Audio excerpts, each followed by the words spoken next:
Hi, I'm going to tell you about some trials of reviving an old car battery that had completely died due to some clumsiness, leaving the car headlights on all day one Friday as I worked away in the office, and my car was parked in the parking lot with the lights on all day. Apparently nobody noticed, but I certainly noticed when I had to go home and my car would not start despite two co-workers helping, giving a jump start, which deduced that I had to buy a new car battery for 2,000 baht at a local garage. Instead of letting them take my old battery, I decided to keep the old battery and see if I could revive it. I read somewhere that one way to revive battery, if the cells are not short-circuited, is just to replace the electrolytes inside. If not with just direct acid, it's not exactly accessible at your convenience store, so you can just get some special electrolyte fluid or distilled water. So distilled water is abundant. It's very easily accessible in either car shops or Amar Electronics, same place that have the electrolyte, non-acid electrolyte at that. But eventually it will turn into acid once the hydrogen and oxygen and sulfur molecules start mingling. So anyway, I just replaced the fluid in the cells, and on the first day, February 4th, I was getting, my reading in the morning was 11.3 volts, and so that meant that more likely none of the cells were short-circuited, otherwise it would have been below 10.8 volts. On Friday evening, on the 10th, I did break the 12 volt mark, which is a milestone for me for the battery revivals, and that was when I came home from work, 6:50 p.m. On Friday it was above 12 that the charge had kept, and this was after sunset, so it's a charge being kept.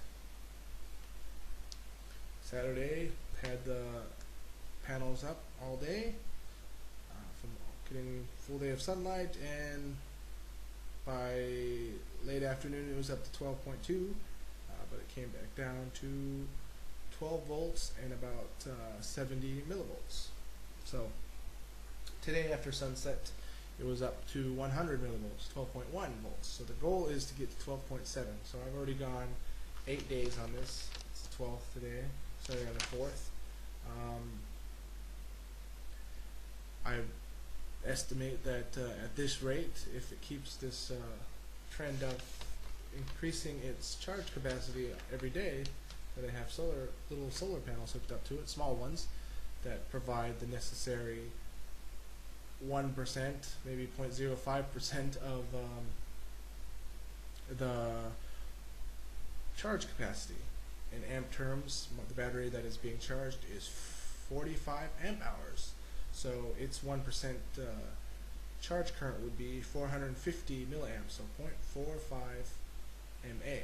So I can get up to that much with these volts, maybe up in total 4 to 5 watts worth of energy going, this is capacity, going into the battery, gets it about 1% of its charge current. And so it's looking promising, and if I revive it, if I get it up to 12.7 and it's able to hold that charge overnight without dropping 100 millivolts or too much just by being unutilized, doesn't discharge too much, then I'm going to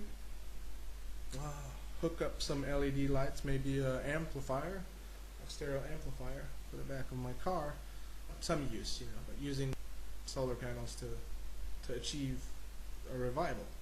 Typically, if you had a state-of-the-art charger or just an adjustable charger that you can plug into the wall using alternating current, you can do it a lot quicker. You're supposed to do, I read somewhere that you're supposed to have it continuously on for 30 hours or 40 hours of that 1% charge, so constant rate, and then after you do that, you're supposed to let it discharge for a certain amount of time and then recharge it and build up your charge capacity. I don't have one of those, and so it's going to take me a little bit longer, about 2 to 3 weeks to revive it, as opposed to a week or few days if you have the right equipment. And with that, I'll sign out.